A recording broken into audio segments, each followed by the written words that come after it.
say also we have a It's third showtime. which you can't see now. Our next guest and speaker is a fellow named John LeMay. John helped me get into the 21st century with computers a couple years ago. I was having trouble doing PowerPoint, not knowing anything about it, but John came by the house and helped me a lot.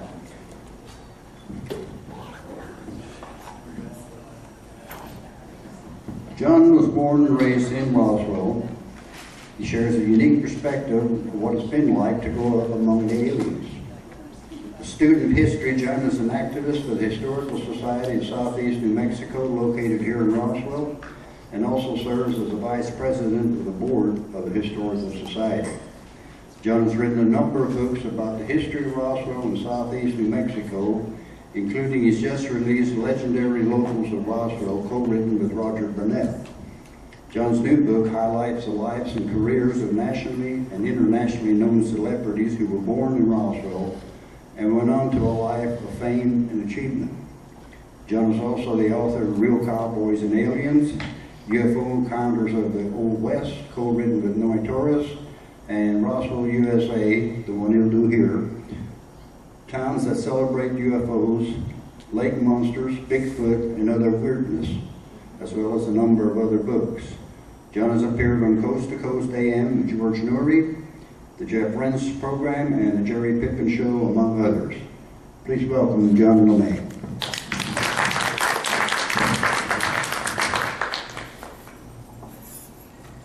Thank you, Dennis. Appreciate that.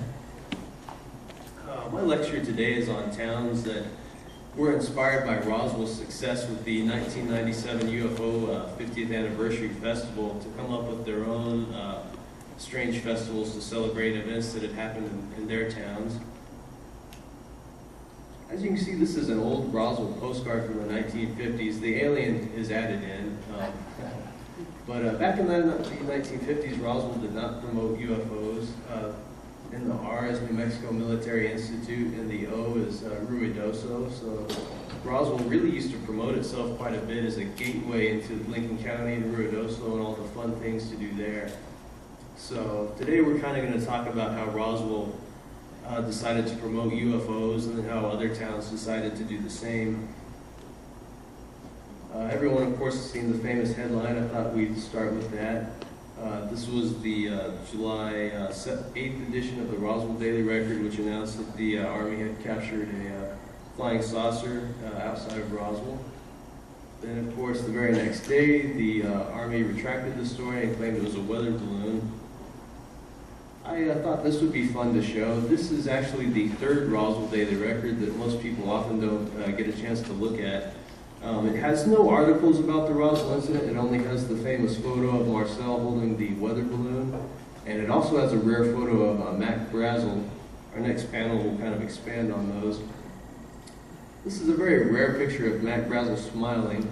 It reads W.W. Brazel, and for those of you that are curious, Mac's real name was William Ware Brazel. He was nicknamed Mac as a baby because he resembled then President McKinley. Mac was born in 1899. Anyways, it reads, Mac Brazel above, Lincoln Rancher says, never again. Brazel found the purported flying disc that set the nation on its ears with excitement Tuesday. Brazel says that after all the excitement he stirred up, he'll never again report anything of less importance than a bomb. These are just some interesting articles, though, that appeared in the record in the following weeks. This is about flying saucers seen over Silver City. It's dated July 12th. This is another rare photo of Mac. I think he's smoking a cigar.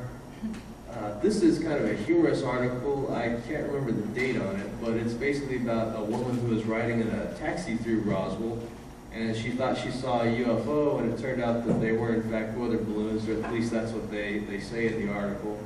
It'd be interesting to know what else there is to that story. Roswell, after those three big newspaper articles in 1947, for the most part disappeared from public knowledge for many years.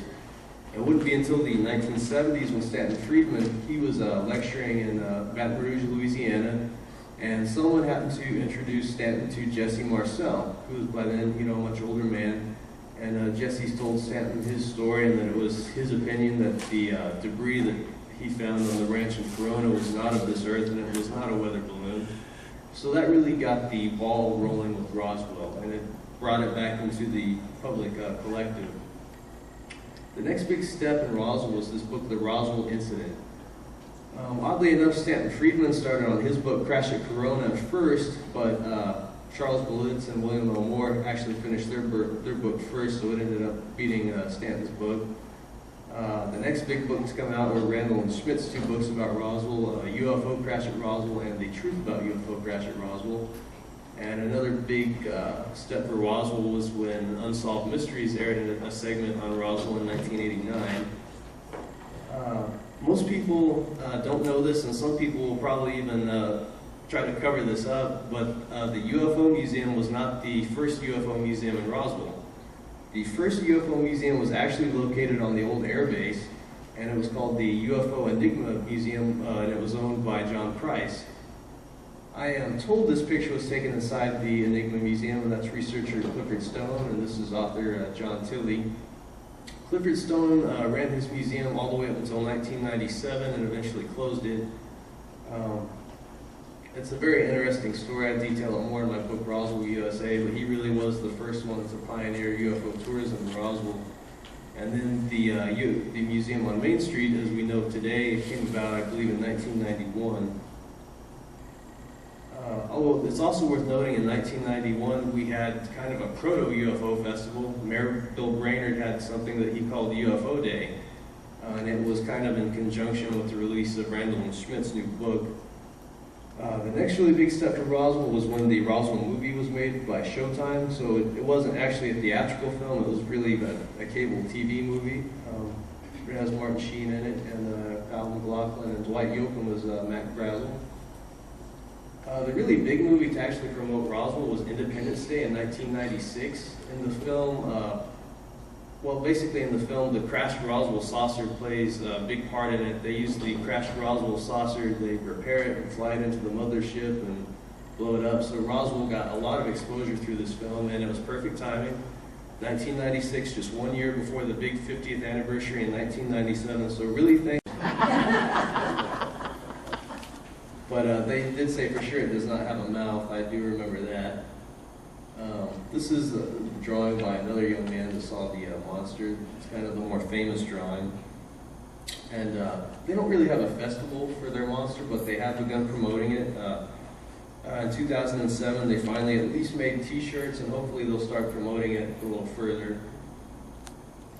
This thing also has toys of it made in Japan, oddly enough, so it's popular over there as well. Next we're going to talk about Point Pleasant, West Virginia, which promotes Mothman.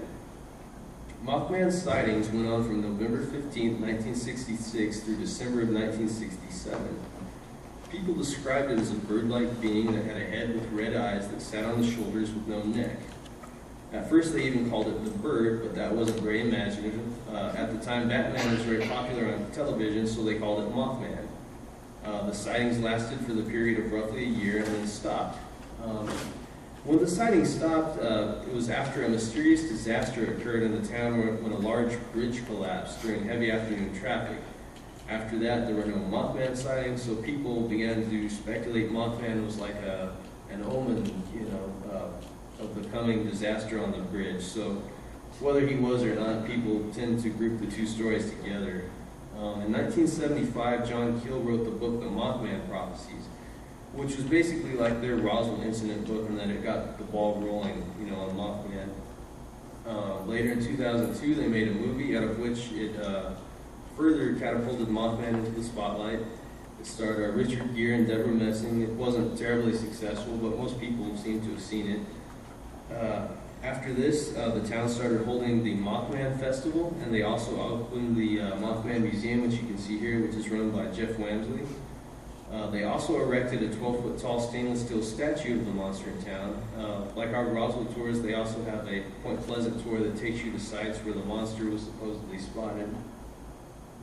Here's another view of the museum. And this is a festival attendee dressed as a man in black walking through the museum. Just like our museums, they like to sell a lot of t-shirts. They're a really good view of all the t-shirts. And there's the big stainless steel statue.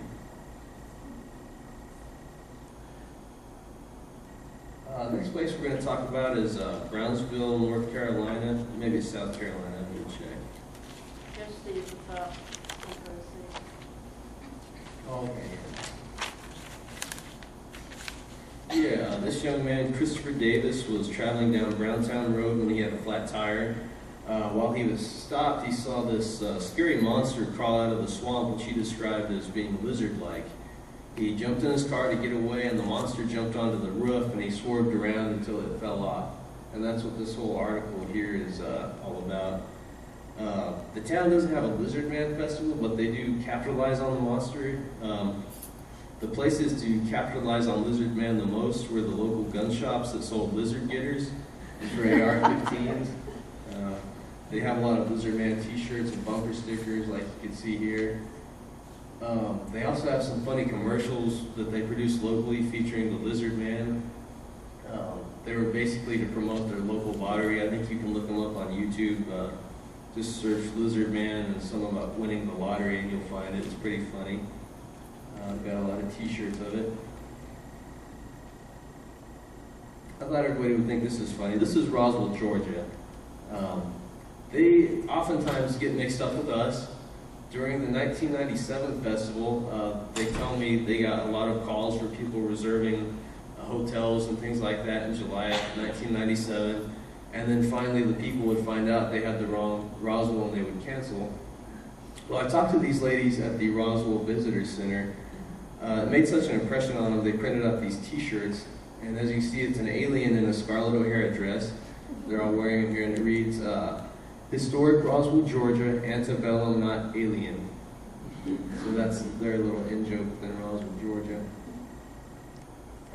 The Legend of Boggy Creek, a lot of people have probably seen this movie back in the 1970s. It was the first of the Bigfoot horror films to be made, I believe. It was very popular. Most people don't know, as it says at the bottom, based on a true story. Basically, this little town of Fouke, Arkansas, they had a lot of Bigfoot sightings in the early 1970s. So a man came there into town and filmed a little docudrama that really caught on and became a huge success. So after that, the town began promoting Bigfoot, and they have the Monster Mart. This is their main attraction. For some reason, they've got Bigfoot riding a hog, and then they've got a big picture you can take of yourself as Bigfoot. And they also have a Monster Days festival every spring. And here's another view of the Monster Mart mural.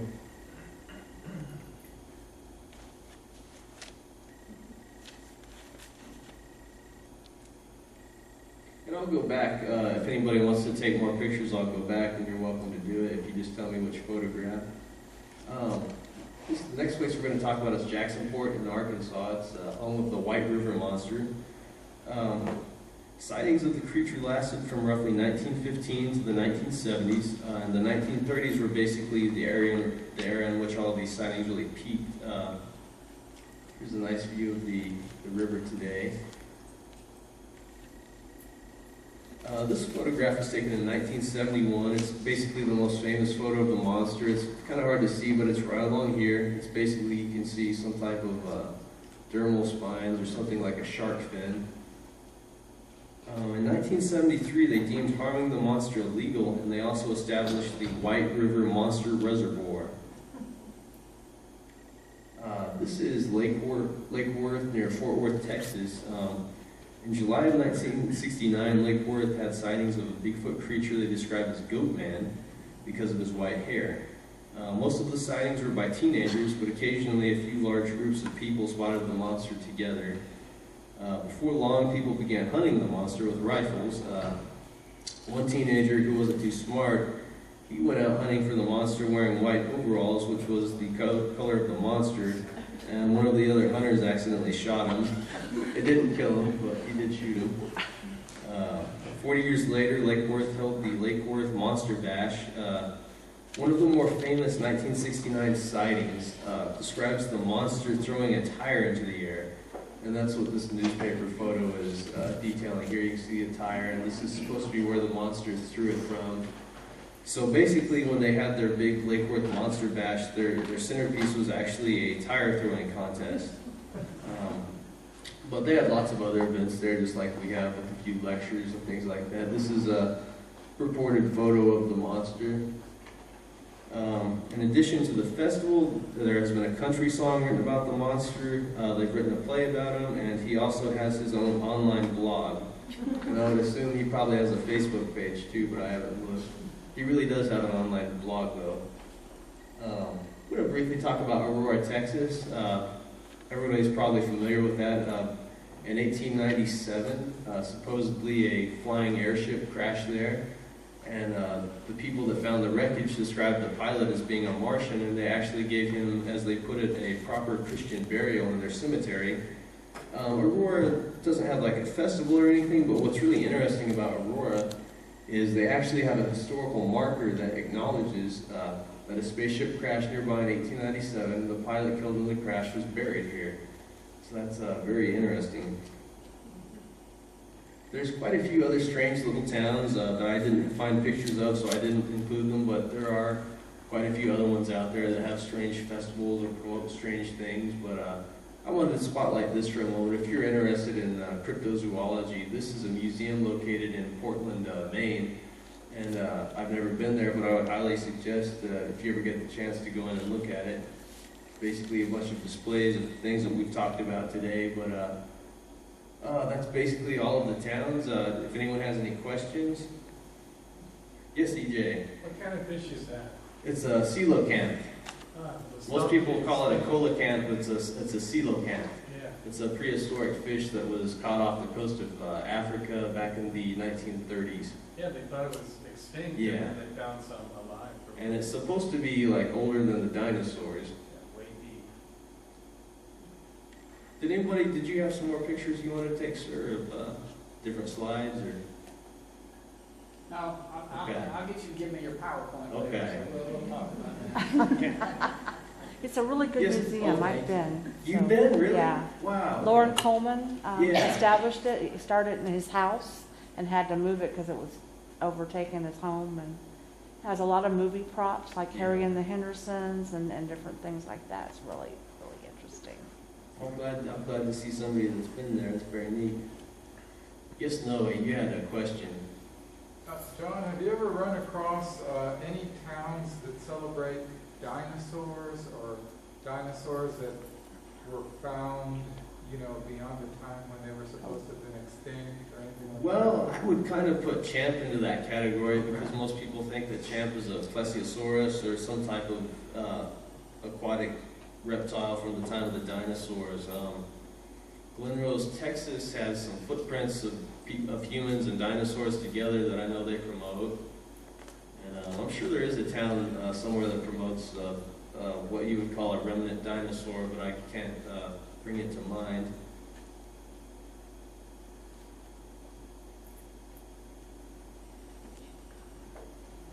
You're dismissed. We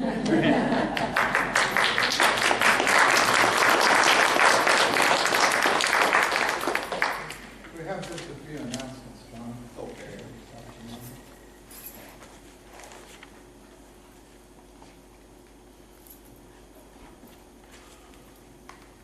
Thank you, John, for that excellent presentation. And let's see, okay, well, we're running a little bit early, but we're going to be, in a moment after these announcements, we're going to be taking a lunch break until 1:30. And at 1:30, we're going to be treated to nonstop Area 51. I'm really excited about this. We've got Dennis Balthaser, who has been studying Area 51 for how long, Dennis?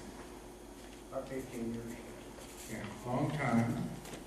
And he's going to bring us all his latest information, which he teased us about yesterday. He gave us a short little snippet of what he's going to talk about today, Area 51. And then that will be followed by Karen Green from the National Atomic Testing Museum. She'll be speaking right after Dennis at 3:15 on the fantastic exhibit that at the National Atomic Testing Museum on Area 51 that just opened in March, right, Karen? March 26th. And also at her museum, they've got actual fragments from the Dalmagorsk UFO crash that we talked about. We had a lecture about yesterday, so she'll have more information about that. Those of you that are going on our 1:30 tour, we will be right on the other side of the little bridge that leads here to the museum. The van will be parked there about 15 or 20 minutes before we depart. Departure is 1:30, right, EJ? You are correct, sir. And those of you that are going at 4, the van should be there between 3:30 and 3:45 to 15 minutes ahead of time. Yeah, about 15 minutes ahead of time. And does anyone have any questions about our schedule or anything at all before we depart for lunch? Okay, we'll see everybody here at 1:30 on the dot for Area 51.